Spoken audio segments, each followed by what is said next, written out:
You're listening to a Pleasure Podcast, a podcast network revolutionizing the conversation around sex and relationships. For more, visit pleasurepodcasts.com.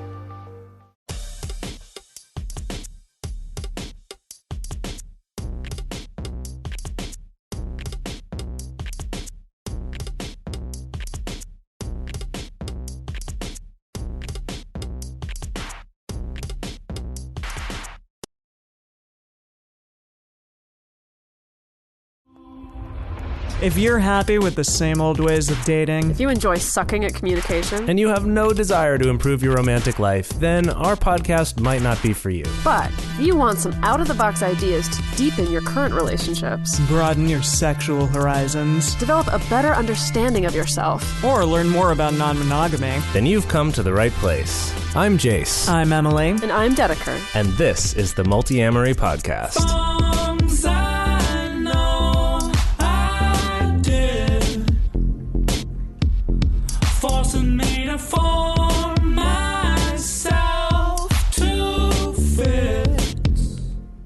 On this episode of the Multiamory Podcast, we're talking about decision-making in relationships and in life.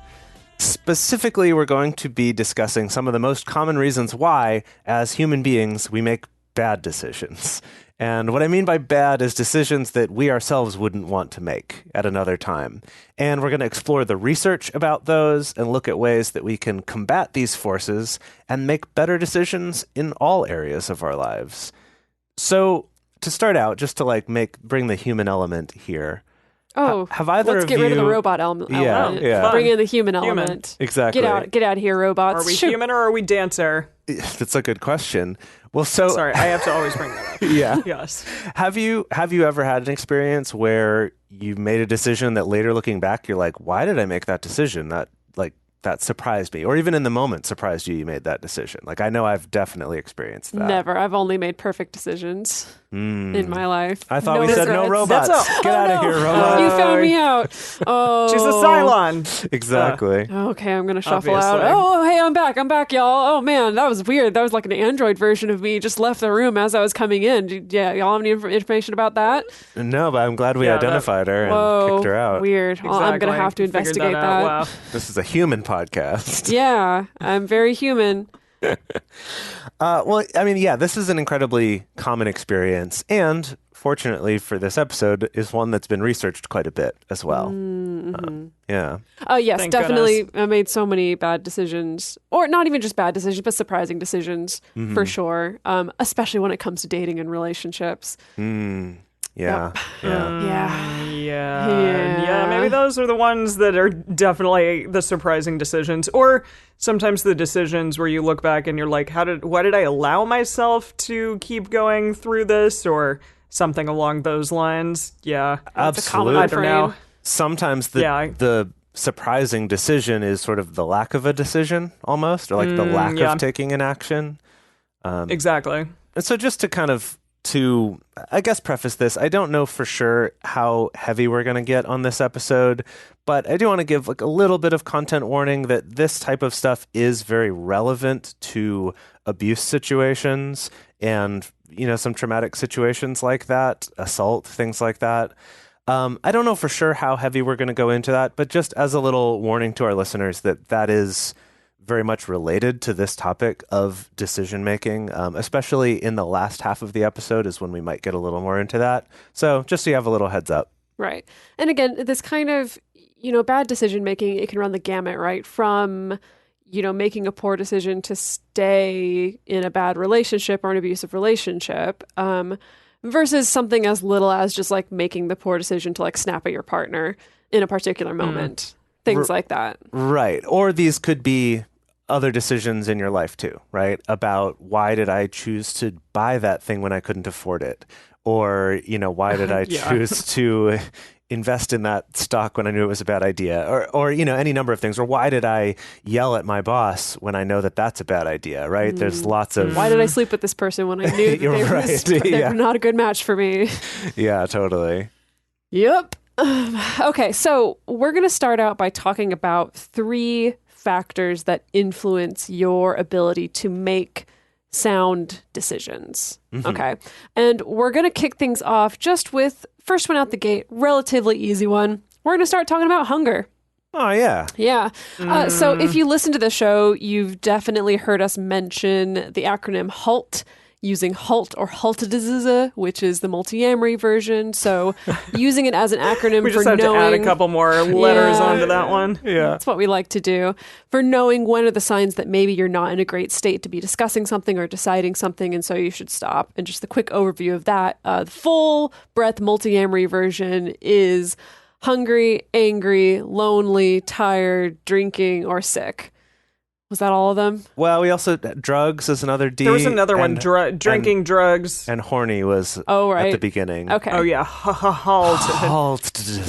So again, all of those states can influence your decision-making capabilities, but we're just going to talk about hunger right now. So most of us know that, when you're hungry, we tend to make less responsible choices about, first of all, what you eat. Like when you're hungry, you're going to be more likely to go for something that's fast or something that's high calorie or something that's sugary, which is purely an evolutionary thing. Not as nutritious. That's not, Right. That decision in itself is not like, oh, because you have no self-control and you're a bad person. It's like, that's purely an evolutionary thing, is like, you're hungry, you're going to starve, you go for the thing that's going to give you, like, pack the biggest punch, essentially quickest.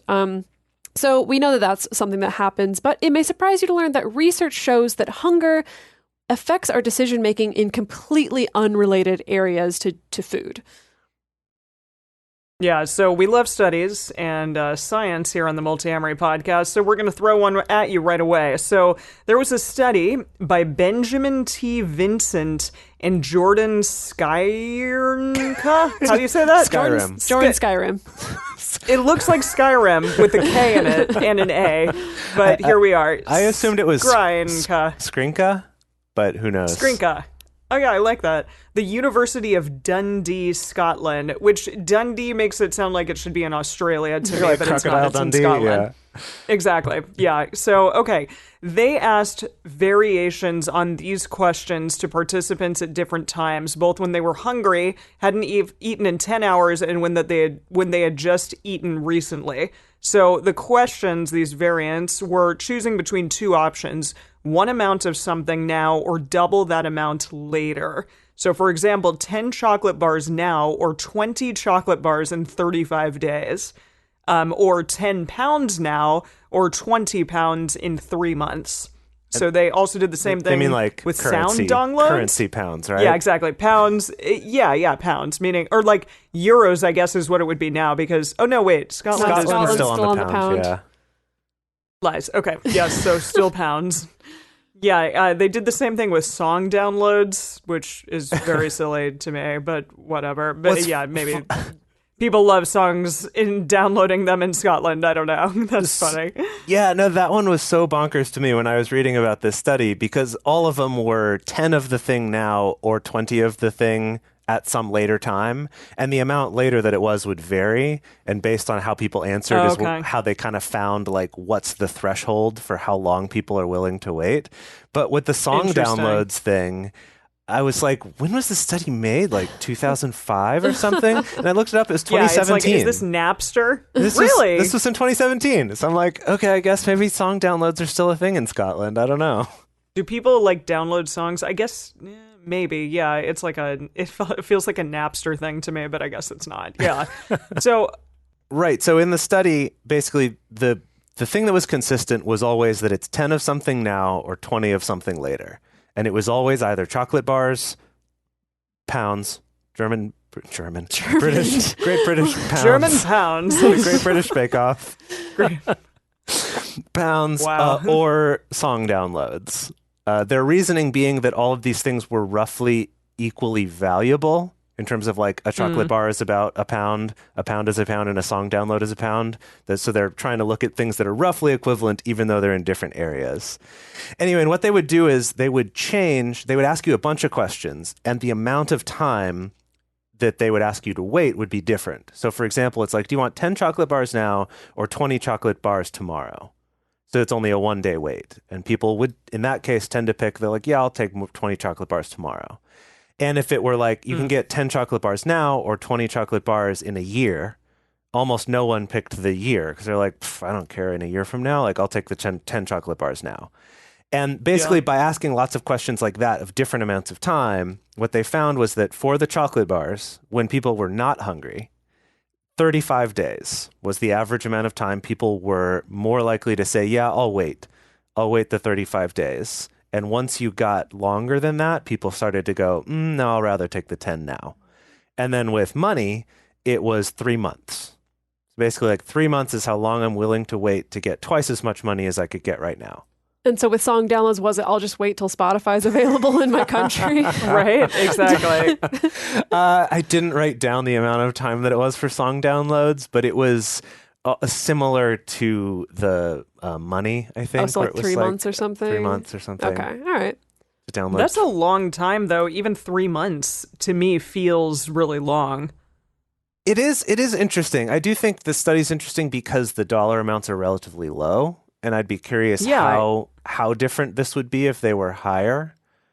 But the point of this isn't to determine how long people are willing to wait, but to compare it to how long people are willing to wait when they're hungry. Yeah, so when they were hungry and they were asked the same questions, basically the amount of time that people were willing to wait for something like double chocolate bars, it dropped from 35 days to just 3 days. Right. If you're going to make me wait longer than 3 days, I won't do it. I won't do it. Yeah. Compared to 35. Yeah. Which makes sense if you're hungry. However, with the money also it dropped. So initially when people weren't hungry and they're asked, do you want 10 pounds now or 20 pounds in 3 months? They're like, yeah, sure.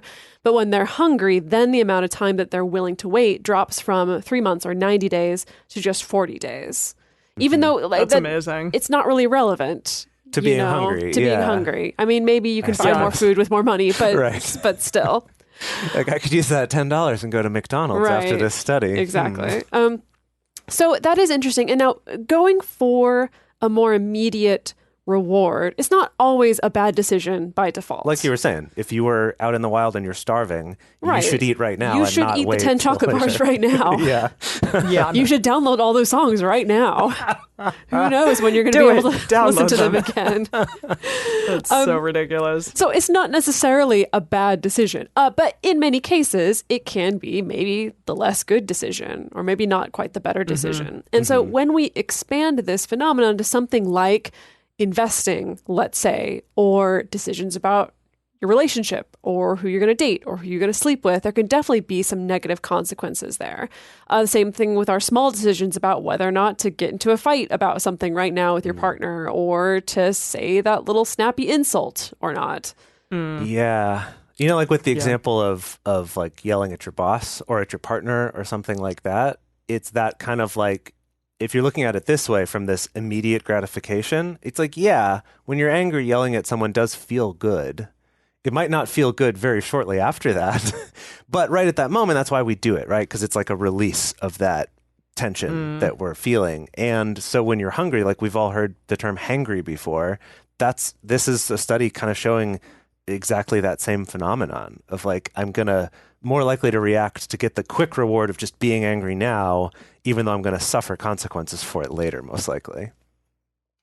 Yeah, so a solution to this is fairly self-explanatory, but it's to try to manage your hunger level and stay aware of it. People like me, I know this is tough for me sometimes because I'm not always great at managing my hunger level and staying aware of it. I am pretty hypoglycemic, and so I do tend to like have snacks with me. Like a Go Macro bar. I love their stuff. And, you know, just like something to maintain your sugar level and not have it like spike too rapidly or go down too low.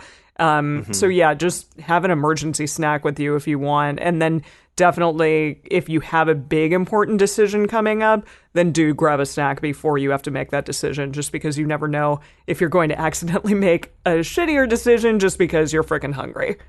I like the idea of, okay, we've got an appointment to talk to our financial planner or, you know, to buy, you know, choose an insurance plan at work or something. It's like, have some food first and then go do that. Yeah, for sure. Yeah. Yeah, definitely. And then also on the other side is just like avoid those situations if you can, if you know that you're hungry right now. It's like, yes, I know this decision feels pressing, but actually I'm going to wait till after I've had some food. Yeah, I think you're good about that, Jace. You're like, no, you know what? I got to eat something. Like, I feel like you're pretty Jace, good you're about like that. every 2 hours, you're like, I need to eat something. That's not as true. Actually, I found that to be less true now than it used to be since I started doing more of an intermittent fasting kind of thing in the mornings. That I found that that's good. it's also made me feel less like desperate when I am hungry. Usually. Sometimes, he says as he looks at me. Sometimes, though, it is just that. Jace kind of goes back and forth because sometimes he's also started doing this thing, especially since we all went on that Buddhist retreat together, where now like I'll be super hangry and I'll know that Jace should be hangry because we're on the same eating schedule. And then you're pissed that he isn't. Well, no, because then he like yes, she is pissed that I'm not. It's because I'm like, okay, we need to get food. Like, we really need to figure out something for food. Like, what are we going to do for lunch or whatever? And Jace just turns to me with this most like beatific expression. It's just like, I don't have sense desires. I got rid of them. I'm fine. It really is kind of a 50-50 with Jace, though, whether I get you hangry or I get you like all enlightened Buddhist, don't have any sense desires, don't need to eat. I'll just eat air. Yeah. Thank you very much. Anyway. Oh boy, I'm fueled by my enlightenment. Oh, here's the question, though. Here's the study, though, is when you're in your whole, like, very zen, have no more sense desires, but still hungry state, would you still make the same poor decisions? Good question. That is an interesting question. Is your hunger still going to trump whatever your brain says? Yeah, it is an interesting question, and it's something that we're probably going to talk about later, but I could talk about it now too, is when it comes to like learning how to make better decisions in adverse circumstances, one group that specializes in this is the military, right? Of course. Because we want people to be in very stressful situations and make the best decisions that they can, or at least do the decisions we tell them to do. And so in that case, like specifically with special forces types, right? Like Army Rangers or Navy SEALs, like those, that part of that training is being hungry specifically, is like not getting fed enough and not getting enough sleep while still having to execute drills and make decisions and things specifically to like learn how to be better at those while in those circumstances. So I do wonder if you were to do the same study with like Buddhist monks or something who don't eat after noon, right? And we're also not getting a ton of food or a ton of sleep necessarily. Yeah. Right. It'd be interesting to do a study. Maybe slightly different stressful situations. Well, yeah, but I wonder if it would be a similar thing though, of like you can sort of train yourself build to that become muscle. better at that. I don't know. Maybe. Interesting. Probably. Well, all of our researchers out there listening to the podcast, that's a cool study. You should do it. Or if it's already been done, let us know. Well, next time you tell me you have no sense desires, I'm going to throw all the decisions at you. Oh, yeah. No, ask me, like, do you want this now? Oh, do or it. twice this Okay. in a certain amount of time? And All right, see. I'll ask you about your song Yeah, downloads. see what happens and report back. Okay. All right. Let's move on to the next major category of decision difficulty. And this one is decision fatigue. So this is something that we have mentioned this before on the show, but we're going to kind of dive a little bit deeper into it now. So decision fatigue has been studied a bunch. There's a ton of research on this. And essentially it comes down to this. Like in the same way that our muscles get tired after exercising and eventually like they can barely function, right? Like if you ever gone on a really long hike and your legs just feel like jelly, you're just like, I can't even You're take like another shaking step. afterwards. Exactly. Yeah. Exactly. Essentially, our decision-making part of our brain does the same thing. If we're hiking the hike of making a ton of decisions, it's just going to turn to jelly in the same way, that we're going to lose our ability to make good decisions. And this information, I find this interesting because it frustrates people. When you tell them this, I find that there's certain like psychological phenomena that really piss people off to hear about because, I don't know, I think it's somehow like a threat to the idea that their mind is this like perfect, impenetrable, unaffected by the world thing, that I think people tend to kind of have this illusion about the way their mind works, that it's not affected by their body chemicals or by many other things. But the good news to accepting this and understanding it is it means that you can take steps to prevent it or work around it or work with it, right? It's like if I'm really pissed off that I can't fly and I just choose to like deny that gravity exists, that's not going to be very helpful versus that would be very odd. Versus understanding gravity and then being able to develop technologies to be able to fly, right? It's like just accepting that this is a reality doesn't mean you can't overcome it. Anyway, there's my little philosophical rant about that. So this happens both on a large scale where, you know, we're worse at making decisions in the evening. So just as we've been tired through the day, you know, hungry is also part of this, but just making decisions through the day, we're going to be less good at making decisions later. And this also translates to willpower, because essentially willpower boils down to decision making, right? Like, do you have the willpower to not have that drink or that cigarette? Like, that's a decision you're making. Or do you have the willpower to like keep going in this workout when you're really tired? That's a decision that you're making. So willpower and decision making effectively are the same thing. And so not only that, like over the course of the day, it's going to be harder to make good decisions, but also just on the small scale. Like if you're making a bunch of decisions all in a row, that you're going to be less able to make decisions right after that. But just like with working out, right? You hike up that mountain and you feel like your legs can barely move. Maybe an hour later, you're like, oh, I actually feel okay. Right? Maybe you couldn't do the same amount of hike again, but you can still go a ways now and be pretty good. So it's the same thing with your mind. Like it can do some short-term recovery, but then also it needs that longer-term recovery of sleeping. And not getting enough sleep also definitely can cause a problem with that. I am dealing with this right now because I'm severely jet lagged. So like making any decision, this whole thing can definitely apply to relationships. I know for myself, like I just got home to a bunch of SAG screeners, which is super fun and awesome. But because of that, I'm like, I have them all in front of me, and I say to my partner, like, what do you want to watch? And he's like, you pick. And I say, I can't do this right now. Like, I can't pick. I need someone else to, like, make these decisions for me because, honestly, like, I have no brain power or anything because I'm so sleep deprived.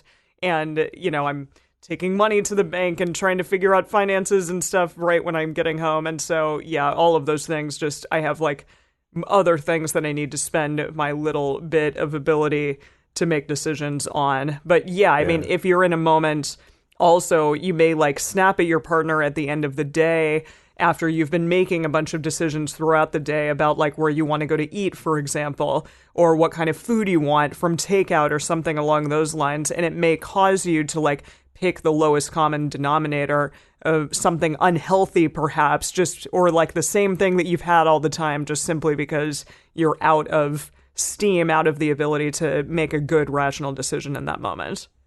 Yeah, I've definitely run into this with, for instance, things like planning anything with the partner, honestly, whether it's planning a trip or planning hey, when are we going to go to the bank together to deal with this thing? Or, hey, let's figure out like when we're going to go to our kid's school to deal with this thing. That often it's kind of like if you're both out of the house during the day, working, making a bunch of decisions at your work, and then you come home and then suddenly it has to be, okay, well, now we got to figure out all these logistics, that can be a time that's just rife and just ripe for it devolving into not good communication or picking on each other or snapping at each other, things like that. I think in part due to the whole decision fatigue thing. I think this is also part of why the Gottman Institute, they really, really stress, you know, when you and your partner reunite after work or at the end of a day, that your first conversation together is a stress-reducing conversation. Yeah. You know, rather than a stress-producing conversation. And again, it's the kind of thing where it's like, it may not be intentional that it's stress-producing. Maybe it's like, yeah, we can plan a fun vacation, so let's sit down and talk about it. But it's like,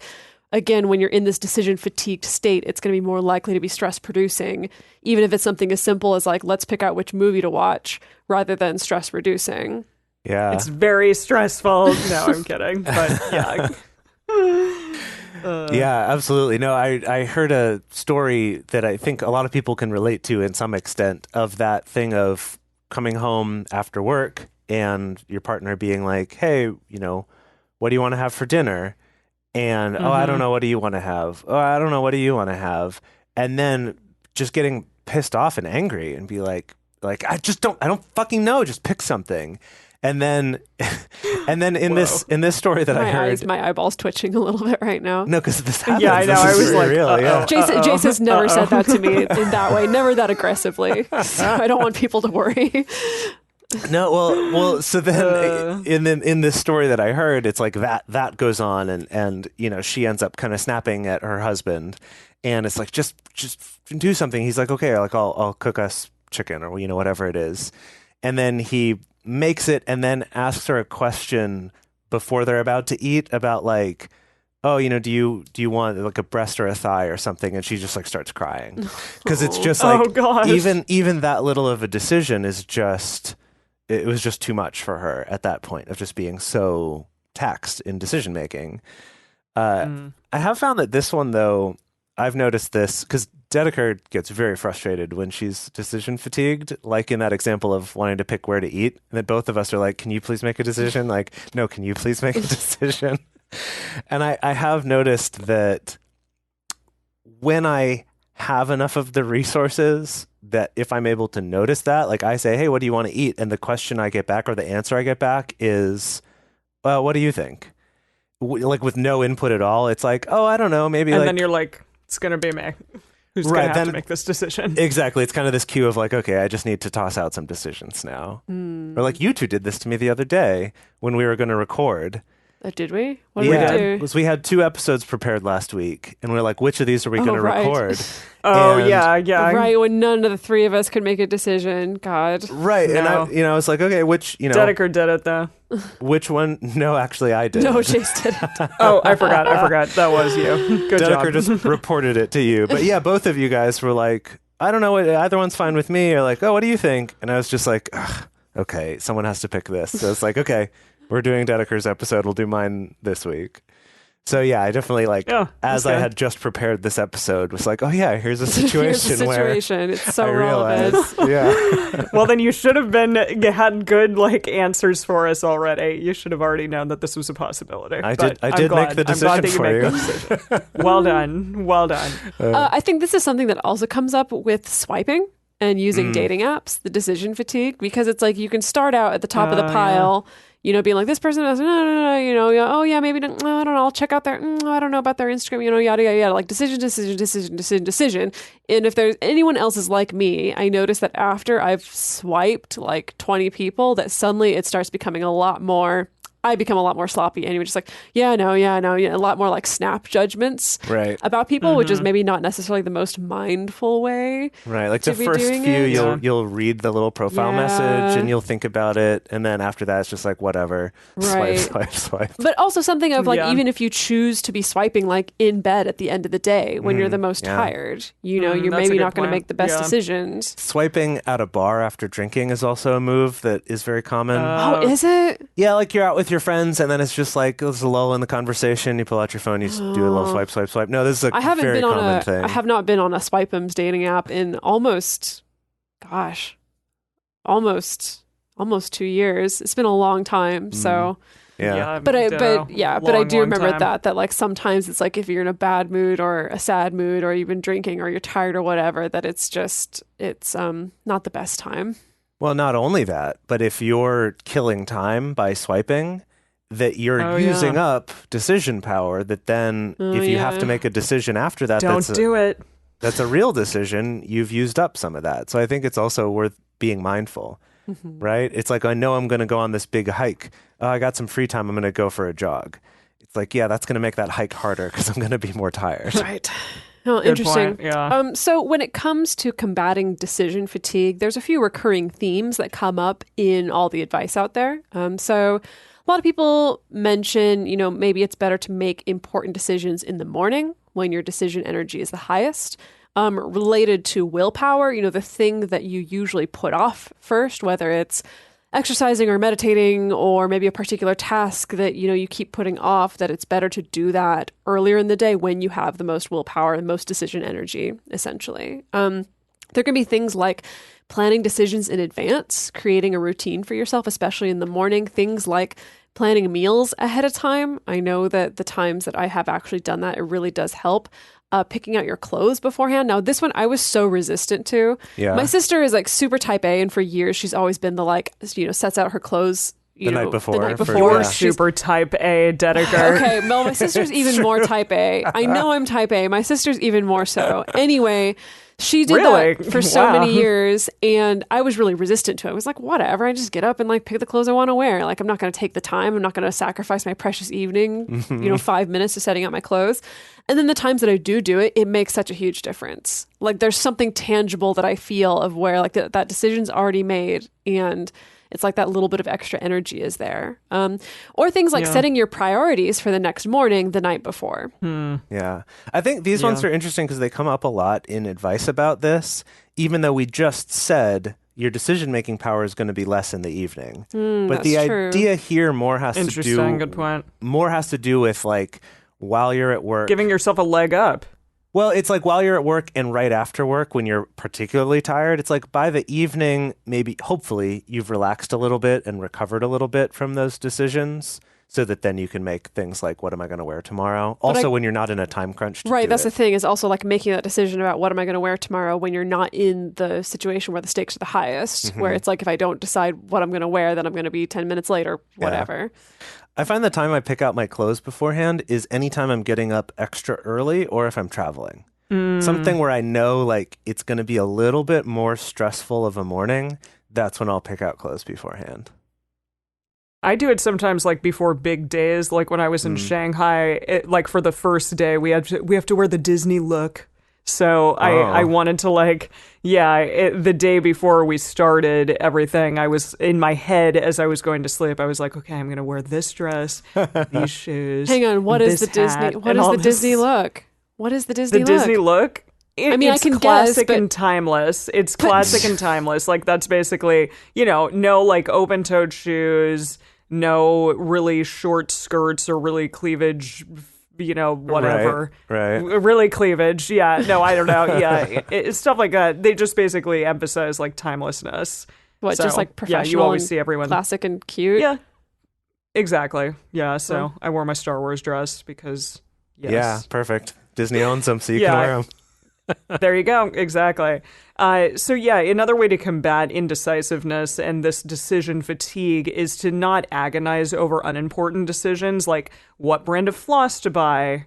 If I flossed all the time, which I need to be better about this year, that's a New Year's resolution.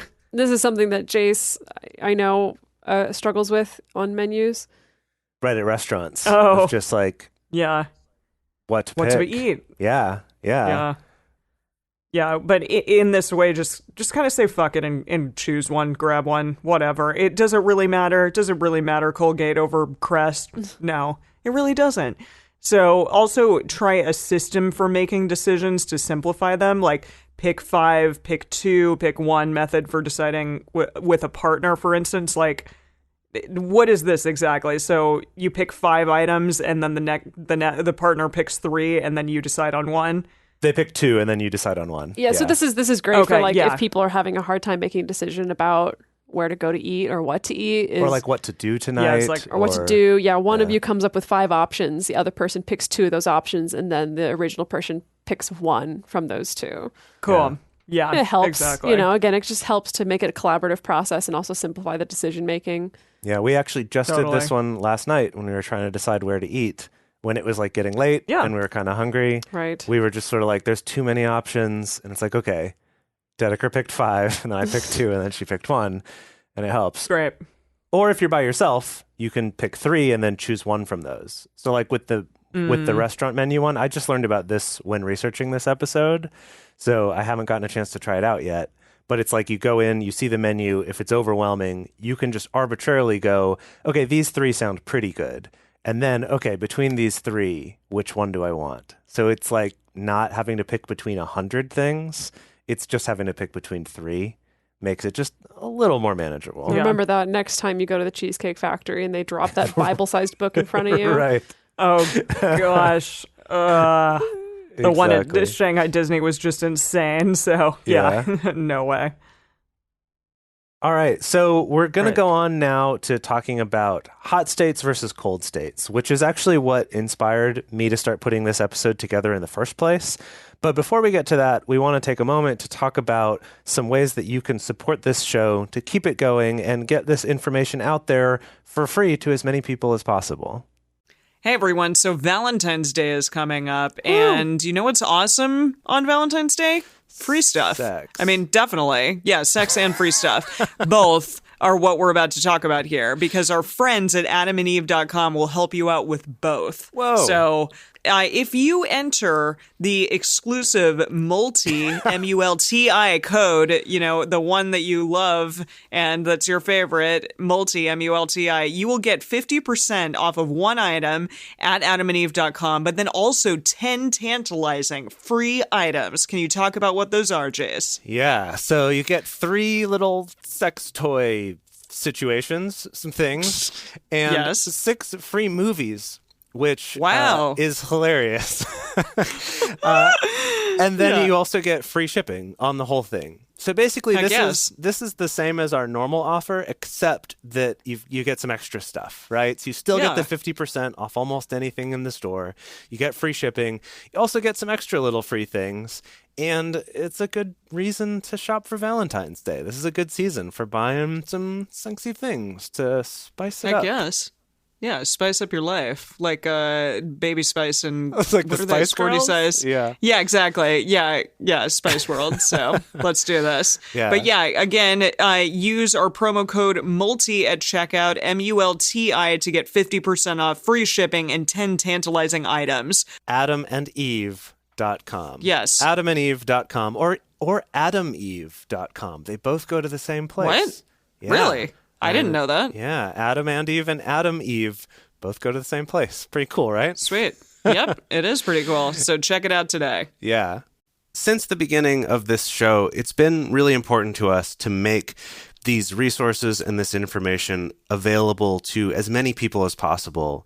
And doing that through a free podcast has been amazing in helping us reach more people to let them know that they are represented, that there are people who understand you and who are working on relationship advice and tools for you, and not just if you fit into this one particular mold that's in the movies and the TV shows.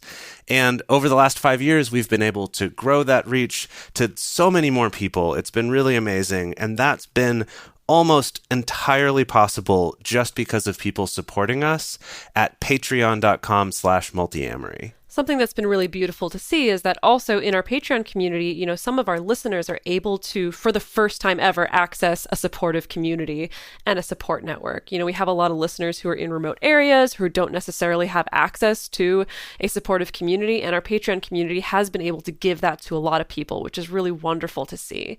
And so we really appreciate the people who are in our community who choose to support the show, and we want to give back to the people who are going out of their way to help us keep making this show. So some of the cool things that we offer as a thank you include private Facebook and Discord communities just for our Patreon listeners, having early releases on episodes, getting bonus episodes, and also private video discussion groups. We love getting to give back to our community in that way. So if you do want to join this amazing community of people who help make this show possible, go to patreon.com/multiamory today and become a patron of ours. We'd really appreciate it. All right, are we ready to move on to hot and cold states? So this one, Heck yes. this one is a bit bigger and honestly a little harder to wrap your head around, in my opinion. So let's just start out by like real basic definition here. So hot states versus cold states. Essentially, this terminology, a cold state, refers to when you're being rational, you're calm, you're not emotional, you're not hungry, you're not tired, you're in, a good decision-making state. So, for example, it's while you're making New Year's resolutions while sitting on your couch, or while you're sitting here listening to this podcast. You're probably in more of a cold state. And then a hot state refers to varying degrees of emotionally charged or physically challenging situations. So this is like being hungry, being in pain, being angry, even being surprised or feeling ashamed or tired or being excited or turned on, right? Any number of things. So basically anytime that we're not feeling rational when we're a little more emotionally charged is referred to as hot. So with the example of the New Year's resolutions, you're in a cold state when you say, yeah, I'm going to do this. And then you're in a hot state when, it's late at night and you're out with your friends and you decide to have a cigarette.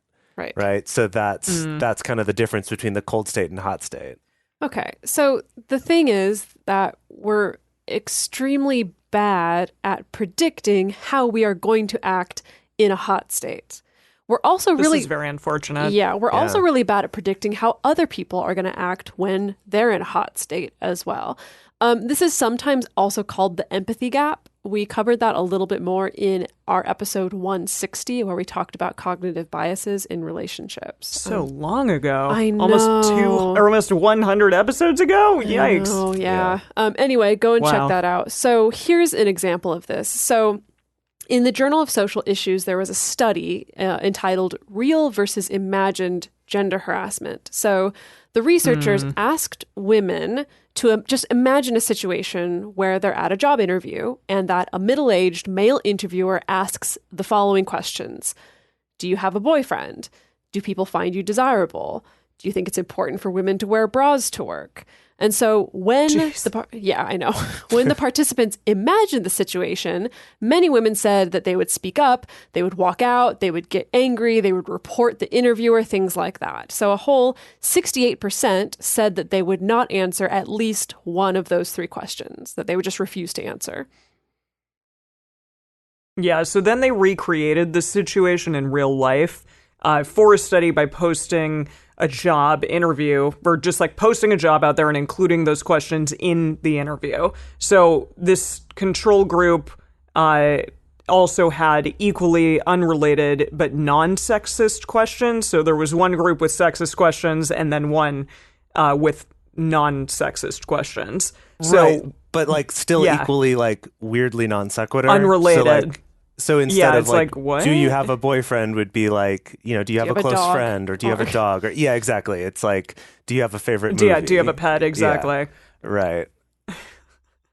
Yeah, so we just want to do a quick side note on ethics. This study was closely monitored. There was no physical contact besides an initial handshake, and the interviews were videotaped.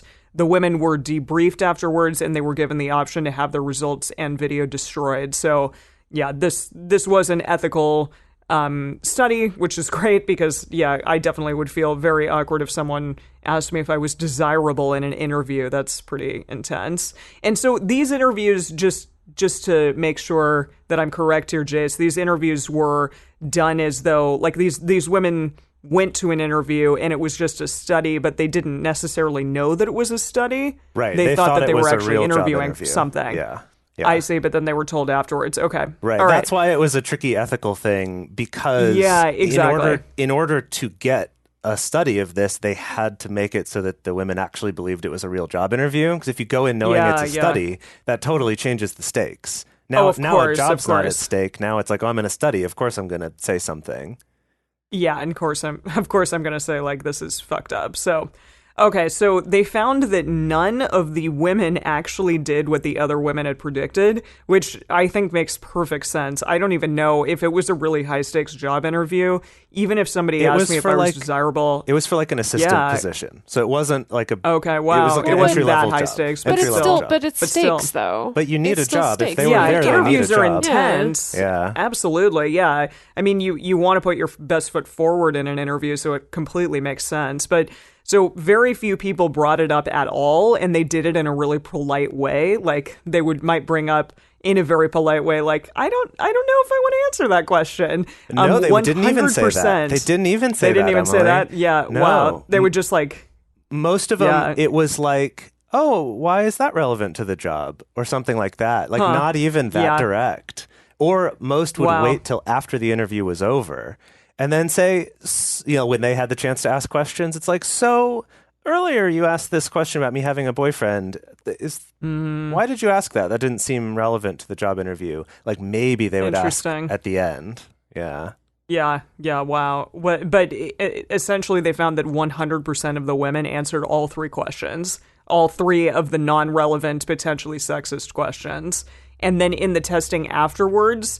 the prevailing emotion that these women had was fear and not anger, which again makes perfect sense to me because I tend to like get fearful over something rather than angry in a lot of instances like this, like maybe an interview type setting for sure.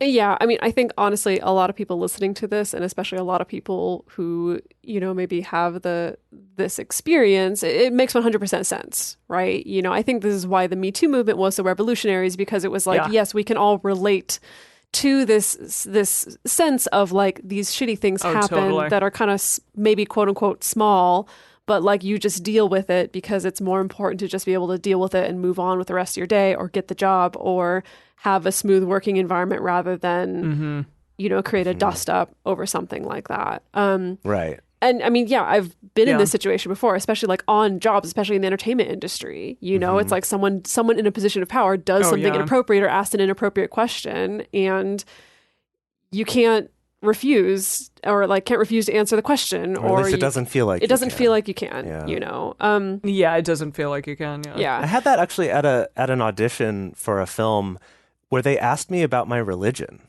and I was just like, in my head, I'm like, you are very much not allowed to ask me that. And this was a union gig too. So it's like, this is actually like against a lot of rules. You cannot ask me this. And I didn't end up saying that. I answered them anyway. Right. But it was that like internally, it's like my mind was screaming at me like, no, call them out on this. And then didn't. And it is that weird. And even in something like that, that's very low stakes. Yeah. This wasn't a huge, you know, Steven Spielberg film or anything, right? Some independent film. But still, my mind was like, no, you're going to do that. Yeah. So this becomes a real problem when we start to blame victims of harassment or abuse for their inaction or for not speaking up or things like that, because we incorrectly assess what we would have done in that situation because we're so bad at being able to guess what we would do in a hot state. So it's like when you're not in a state of feeling fearful or feeling like a potential job is on the line, it's easy for you to say like, well, fuck that. I would have said something, or I would have like thrown my resume in his face and walked out. It's very easy for you to say that versus when you're in the actual state. And this happens all the time. It's 100% the empathy gap. Yeah. And here's the even more interesting part is that even after you personally have an experience in a hot state, once you're cool again, you still can't predict how you're going to act in a hot state. And in fact, according to research, we become even worse at it. Right. So this one is nuts and is kind of hard to wrap your head around. Like this one I had to kind of read over multiple times. And there have been a number of studies, but I'm going to try to give one example here. So this is in a study called Enduring Pain for Money. Right there on the tin. Capitalism. Yikes. That's interesting. Yeah. So in this study, they did a study that involved holding your hand in like a bucket of ice water for a period of time, either while trying to distract yourself from the pain by thinking about something else, or while focusing on it and like really being attentive to the pain. And then they asked them afterward, like, so they kind of got a sense of how does this feel? Then afterward, after they'd had a second to, I was going to say cool down, but I guess warm back up. Then they would ask them, how long would you be willing to hold your hand in that water in exchange for X amount of money? So basically, like the longer you hold your hand in this water, the more money you'll get from this study. And what they found was, what they found was that people were surprisingly would overestimate how long they could keep their hand in that water, even though they had just done it. That it's sort of like once you've kind of gotten over that, once you're not in that pain, it's like, I think I could go twice as long as I did just then. That'd probably be fine. That it's just like almost immediately we forget. It's like that thing of, you know, doing a really painful, intense workout and just being like, I'm never going to be able to do this again. This is awful. I hate this. I'm never going to do it. And then like 10 minutes after you're done, you're like, I feel great. Yeah, I could do that again. It's like that kind of thing. And then they came back 3 weeks later and they asked them again, how long would you be willing to hold your hand in this water for more money? And what they found here was that the group who tried to distract themselves from the pain at the time reported the ice water as being more painful. And right afterward were like, no, I don't think I could do it for very long. But 3 weeks later, they were the most confident at saying, yeah, sure, that shouldn't be so bad. I'll put my hand in the water for that money. Whereas the group who focused on it actually at the time reported it as being less painful, but then 3 weeks later were less willing to hold their hand in the water for money. So that's fascinating. It's super fascinating. Yeah, it's just mind-boggling to think about. Yeah, and you have to ask like what gives here, because this is very strange, but it's sort of this and many other studies show us that human beings are really incapable of remembering pain. Instead, we remember things like the event that caused the pain, maybe the beginning or the peak or the end of the pain, but maybe just like the fact that it happened, but not really what the pain felt like and the intense emotion behind it. So in this case, the group that distracted themselves was only experiencing the emotional part, since they weren't focusing on that pain itself, and therefore they were less likely to remember how painful it was. So they were given kind of a thing to focus on, being the emotion or the distraction, which meant that the pain itself was more difficult for them to remember. And this also happens with other emotional experiences like the empathy gap that we mentioned earlier. So an example of this may be something like, in the heat of the moment when you're physically aroused and maybe you're about to have sex with somebody, maybe you make the decision not to use a condom when maybe you otherwise would have. And then afterwards, then you think like, oh gosh, okay, that was a mistake. Can't do that again. Next time I'm going to wear a condom. But then you make the same mistake again, because then you're in this hot state of being aroused and you end up making this poor decision again, or the decision you didn't want to make, essentially, because of being in that hot state. Right, so and you're actually more likely to think you'll make a better decision next time, because you're like, oh, I've experienced it once. I'll definitely make a better decision this time, and then you don't. Right. Like, we actually become even worse. Like, no, you've experienced and you've made a bad decision once, so you'll probably do it again, most likely. Or a situation like someone makes a sexist comment or a racist comment at work and you don't say anything, maybe because in that moment you're kind of afraid or a little intimidated, a little nervous to speak up about it. And then later on you think, well, next time I can speak up. For sure, if that happens again, I'll be able to speak up. But then it happens again, you're in that hot state again, you're fearful again, and then you still don't speak up again. Yeah. And that's how people, that's how we can end up in kind of these loops of either behavior not changing or making not the best decision for a particular moment, because we're so bad at predicting how it's actually going to feel to make that decision when we're in the hot state.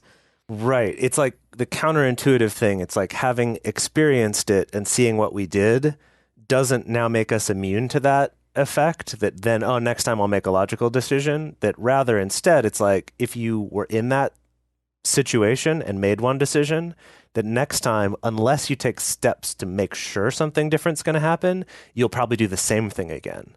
And that's kind of counterintuitive, but can actually be really helpful if you know that that's going to happen and then can take steps. Mm-hmm. Yeah, once you can recognize it, but if you can't, then it's just most likely going to keep happening. I mean, I see this all the time with clients, and I mean, I blame it on clients, but let's be honest, we've all been there, and I've been here too, which is with constantly coming back to the same bad relationship or getting back together with the same ex that's really not a good match for you. With things like, well, we're just going to meet up and talk, or we're going to meet up and get a drink, and that's going to be it. And then, they get back together and it's great for a couple of weeks, and then it's terrible again. And then it's like, no, I can't be with this person anymore. It's got to end. It's got to end. And then like, well, we're going to meet up again just to get drinks, just to talk over things, And I think it's that same thing of like, you get around this person and then the feelings come up. Maybe it's the arousal because you're still attracted to each other, or maybe it's the anger or sadness or all the emotions, all the baggage and stuff from the relationship comes up, and you're just not good at predicting how your decision making is going to be when you're in that state. You can say ahead of time, no, there's no way I'm going to sleep with that person again. There's no way. And then you get into that state, and then it's like, well, here we are tumbling into bed again. That's why. Whoops. Did a guest say this? I feel like a guest said this to us once. Maybe it was Kathy Labriel. I forget. But just that, like, the decision to to stay friends after the end of the relationship often doesn't do much except make the sex hotter. You're right. Someone did say that. Someone told us that. Shoot. Wow. And that's kind of a blanket statement. Like, of course, people become friends with their exes, like, definitely. Yeah, but when you're kind of still in that vulnerable, fragile state when the relationship is ending and there's a lot of feels, that's probably the time where, again, like, actually becoming friends has that effect of it just makes the sex kind of hotter for a little while. Jeez. Okay, so we understand now, hopefully, about hot and cold states. And what can we do about it? So we've got a couple techniques that you can try. The first one is to find ways to avoid the hot state. So the example here, like a simple example would be in Alcoholics Anonymous. As part of that process, they don't encourage you to like go to bars and smell the alcohol. The idea is stay out of that hot situation so that you can remain in more of a cold state and make better decisions as much as possible, right? It's like don't make things harder for yourself, right? Or in So the this is the example, opposite of yeah, this is the opposite of last week when we were talking about exposure therapy. And Well, that was for in dealing this with instance, it's for dealing with your fears. getting away from it. Yeah, that was for dealing with your Right. fears Yeah. and building resiliency. right. So yeah, like, that's true. yeah, another example of this would be, if you're trying to not eat sweets, don't have them in your house, right? Or don't have them Yeah. at your desk at work or whatever, because every time you see them, you're having to make a decision, or maybe you're hungry and you're just like, okay, fuck it, I'll do it. Same like once you've paid off your credit cards and you don't want to get back into credit card debt, cut them up. You can always still get one again if you had to for some reason, but don't. cut it up, like delete it off the like saved credit cards on your computer so it's not so easy, right? Like remove some of the ease of making the bad decisions, or like in the example Dedeker gave of you're all aroused and in this hot situation and so you don't use protection. Maybe it's because you didn't have any with you. And then next time you go back, you still don't have any with And you. it's even harder to pull yourself away from that aroused state to like go down to the gas station to Right. buy condoms or whatever. Right. So instead, like take steps in advance, have them with you, or take steps in advance to just like not be alone with that person if you know that they're not going to be willing to use protection with you because you know that your resolve's going to be weaker around them if that's a decision that's important to you, right? So it's like take proactive steps to avoid the difficulty in making that decision in a hot state or the hot state at all.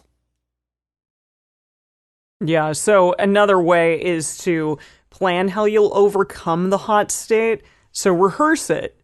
Be like you're in a play or something. Yeah. So, okay, there's a book out there called Nerve by Taylor Clark, and he discusses two groups of people who are routinely required to make smart decisions. So we talked about this a little beforehand, but firefighters and Navy SEALs. So the way that they overcome stressful circumstances is through experience and rehearsal. So here's a quote from this book. When a fire commander sees a building with a billboard affixed, not asphyxed, that's not a word, affixed to the side, go up in flames. So when they see a building with a billboard affixed to the side go up in flames, for example, experience immediately reminds him of the times he's seen billboards suddenly plummet to the ground below, and he gives orders to clear out the area without having to think. Interesting. So it's like one thing happens and then immediately he just knows what to do in that moment. So like a Navy SEAL or a firefighter, if this were to happen, then yeah, they already have the experience and the rehearsal in their mind just to make a split-second decision. So yeah, again, in these moments, I mean, you can potentially rehearse for something, even like what Dedeker said, just put a condom in your wallet or something, or have it on hand, because if you do happen to be in a circumstance where you're going to potentially be getting frisky with someone, then just have the protection. Have it. Right. And unfortunately, I think some of this like rehearsal thing is a little difficult if you haven't. Yeah, in certain moments. You're not going to like be able to rehearse for a car crash, which Well, right. God yeah. forbid. Right. But I mean, even like the example of being sexually aroused or something, like with this firefighter one, it's like because these firefighters have been there and actually seen it, and they've been in that stressful situation, and over time have learned to make better decisions in that stressful situation, right? Same thing like I was talking about before with the Navy SEALs or with the Army Rangers or things like that, that in addition to doing a lot of training in states of being hungry or being sleep deprived, they would also, before missions, will do the mission over and over again for like weeks in full-scale replicas, with people playing the other parts against them, playing out all the different ways it could go wrong, so that in the moment when those things happen, there's more of a chance that their mind's going to go, oh, yeah, I've been here, I know what to do. And I think that this is where, like, to take it back to relationships and sex and things like that, it's where things like having your elevator pitch version of your STI status comes from, or like you're kind of coming up with like very concise and firm policies for yourself about like your sexual health, for example, so that in that state where you're not as good at making decisions, there's a little more hope that you'll come back to like, oh yeah, okay, I've practiced going through this speech. I'll just jump into it and do it. Or, okay, like this falls either within or without these rules that I've made for myself. So hopefully that can help you a little bit. It's like doing to kind of prepare for making those decisions easier when you're in the moment, so you're not having to do as much decision making. Even things like an elevator pitch for like your relationship structure, because I've definitely been in situations, where somebody, or even like about the podcast, because sometimes talking about our various podcasts, if I were to say it in a certain way, they might be like, okay, that's weird or something. But if you come up with a scenario or a thing to say already, then it can be much easier in those moments, especially when you're perhaps caught off guard with somebody asking you a question like, what kind of relationship structure are you in? Or wait, what about polyamory? Or something along those lines. Then you already have a predetermined thing to speak about. Yeah. Another example of this comes from a 1994 study, so a little bit older, by Ron S. Gold, who did a study about teaching gay men about the importance of condom use. And in one group, basically all of the men in the study had had unprotected anal sex at some point in the past. And in one group, they were educated about condom use by looking at educational posters, right? In basically a cold state type of teaching. It like treats it very logically, and it's like, yeah, you should do this. And then in the other group, they had them vividly recall, like as vividly as possible, recall a sexual encounter where they didn't use a condom. And then try to evaluate, as they're remembering this encounter, evaluate their motivation for doing that, and then to question whether that was good reasoning or not, like whether that motivation was justified.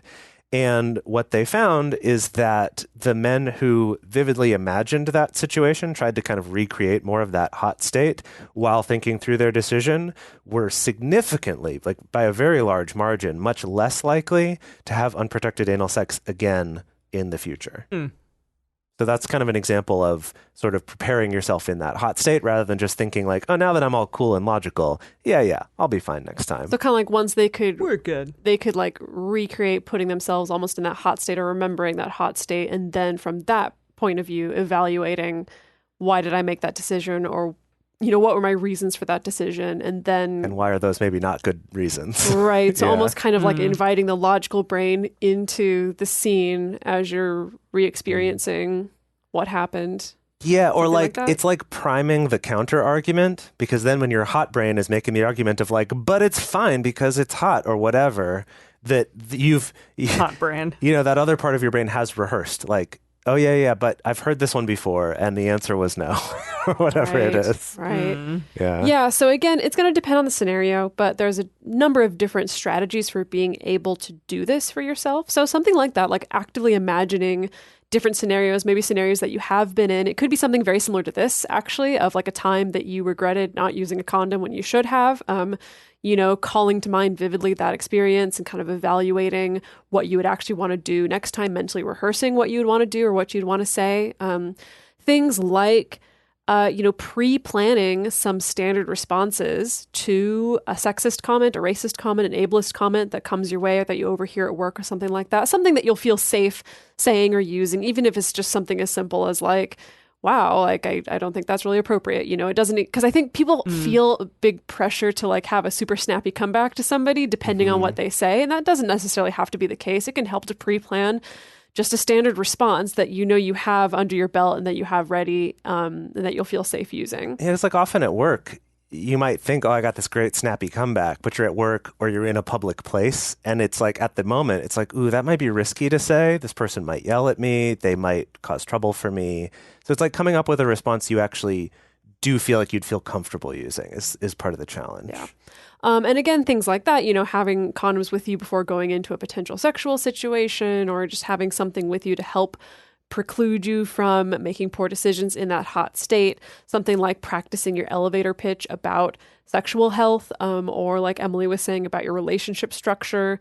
Or even something like you can recall in detail a recent fight that you had with a partner and recall it vividly in detail. Think about the moments that cued you into like, oh, this is when I really got angry when I saw my partner roll their eyes. And then that's when I snapped back with such and such comment. And then that's when they slammed the door, and then from that state of recalling that hot state, recalling how you might want to have behaved differently, how you could have stopped it from escalating, things like that. Yeah. Okay, so let's review, shall we? Please.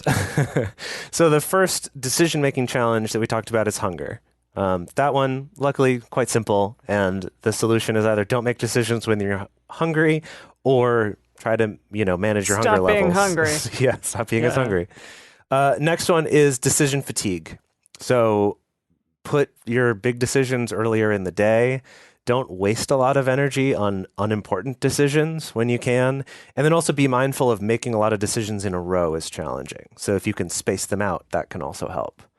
And then lastly is hot versus cold states, which we just talked about a bunch, but basically it's just be understanding and sympathetic to the you that's in hot states as well as the other people that's in a hot state. And that even something like surprise is a hot state. And that's something that, when you think about at work, like someone's sexist comment or something, it's like you might actually kind of be surprised by like, geez, I'm shocked someone even said something like that. And that even that amount of that emotion of surprise is enough to throw you into that hot state where you're not going to make the decision that you might think you would make in a cool and logical state. So just be really sympathetic to that, both in yourself and other people, and then do what you can to either avoid those or to plan ahead and really get yourself in a place where it's easier to make better decisions even when you're in that hot state. And our bonus episode is going to be even more tools on effective decision making. So if you couldn't get enough from this episode, then check out our bonus episode only for patrons.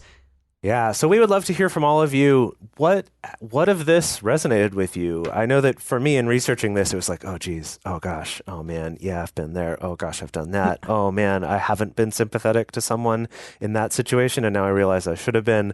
Lots of things like that. And the best place to share your thoughts with other listeners is on this episode's discussion thread in our private Facebook group or Discord chat. You can get access to these groups and join our exclusive community by going to patreon.com/multiamory. In addition, you can share with us publicly on Twitter, Facebook, or Instagram. You can email us at info@multiamory.com, leave us a voicemail at 678-MULTI-05, or you can leave us a voice message on Facebook. Multiamory is created and produced by Dedeker Winston, Emily Matlack, and me, Jace Lindgren. Our episodes are edited by Mauricio Balvanera. Our social media wizard is Will McMillan. Our production assistants are Rachel Shennework and Carson Collins. Our theme song is Forms I Know I Did by Josh and Anand from the Fractal Cave EP. The full transcript is available on this episode's page on multiamory.com.